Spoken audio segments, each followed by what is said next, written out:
আসসালামু আলাইকুম এভরিওয়ান, সবাই কেমন আছেন? আশা করি সবাই ভালো আছেন। আজকে যে চাটটা বানাচ্ছি সেটা হচ্ছে বাচ্চাদেরকে সবজি সম্পর্কে জানানোর জন্য, যে কোন সবজিটা কোথায় হয়। কিছু সবজি আছে যেগুলো গাছে হয়, আর কিছু সবজি আছে যেগুলো মাটির নিচে হয়ে থাকে।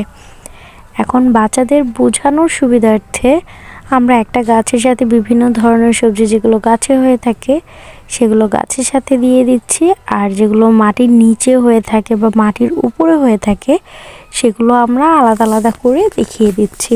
আর এটার সাথে সাথে কোন সবজিটা কোথায় হচ্ছে বা কোন মশলাটা কোথায় হচ্ছে সেটার কিছুটা আমি এখানে রেখেছি। আপনারা চাইলে এর থেকে বেশিও অ্যাড করে দিতে পারেন।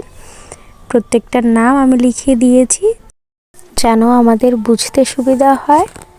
আপনারা চাইলে অন্যভাবেও অ্যাড করে নিতে পারেন, শেপটা অন্যরকমও রাখতে পারেন, কিন্তু আমার কাছে এটা অনেক ইজি মনে হয়েছে তাই আমি এভাবে করেছি।